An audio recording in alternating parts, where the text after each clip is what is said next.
Border Patrol just told us a few minutes ago that 5 people will face deportation following today's tragedy. Early this morning, an agent was talking to 6 occupants of a truck at a Yulee gas station and realized that at least some of them were in our country illegally. One of the men ran off, prompting Deputy Oliver and a second deputy to chase after him. When Deputy Oliver tried to run across State Road 200, he was hit and killed by an oncoming SUV.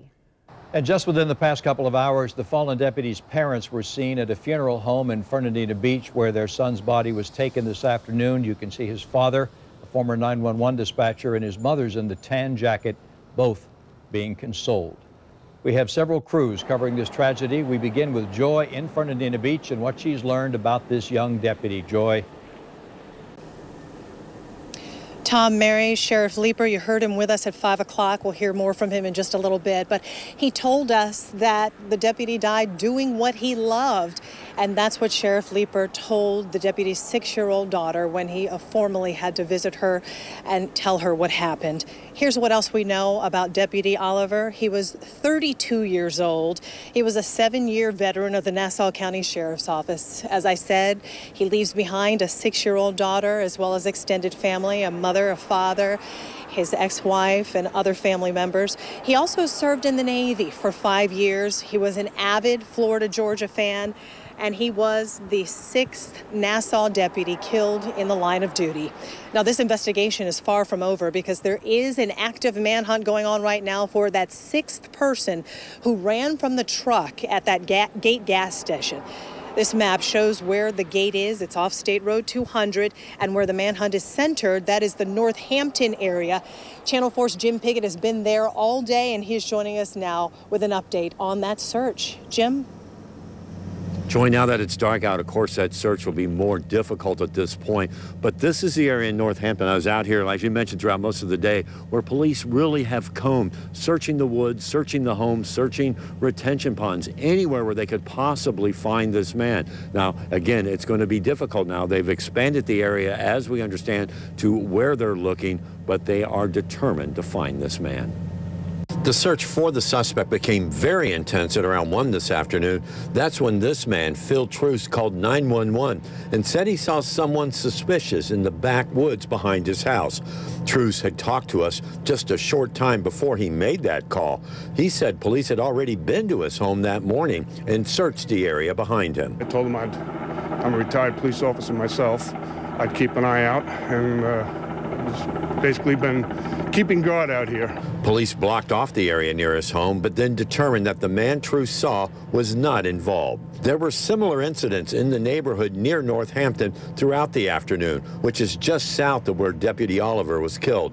People are not taking any chances because they have no idea how this suspect will react when confronted. We definitely locked all our doors. and I don't think people should be out like this lady over here, because you don't know how desperate these folks may be.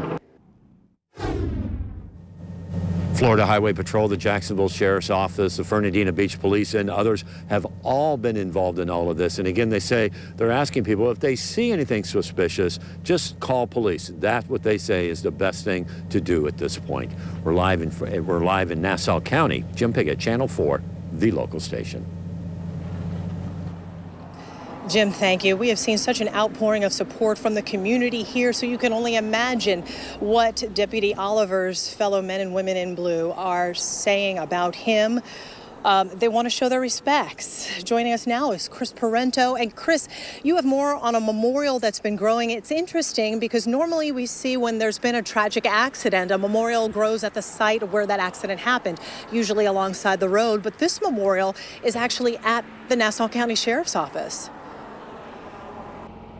It is, Joy, and it started when Sheriff Leeper came out here earlier this afternoon and put that blue wreath on the front of what is Deputy Oliver's patrol car. It has continued to grow, and many members of the Sheriff's Office and the community have been out here today dropping off flowers, paying their respects, saying a prayer, many of them with tears in their eyes as they mourn the loss of this deputy.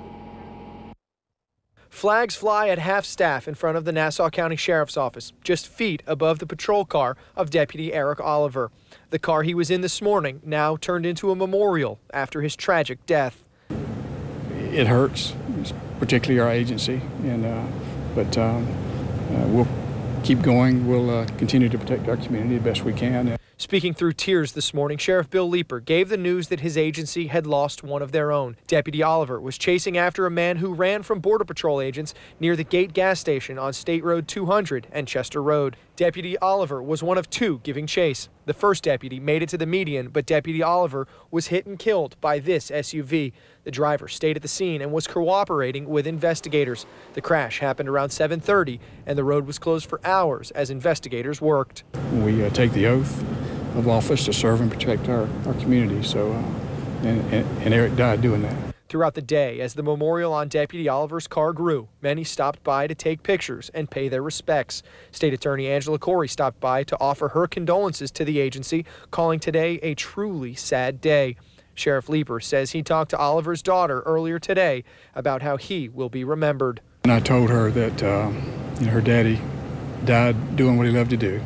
He was out trying to catch, make our community safe, and that he's a hero.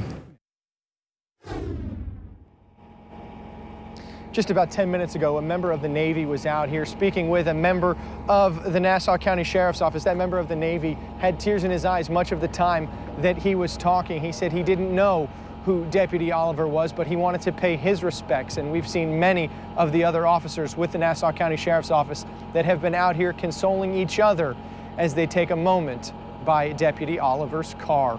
Live at the Nassau County Sheriff's Office, I'm Chris Parento, Channel 4, the local station.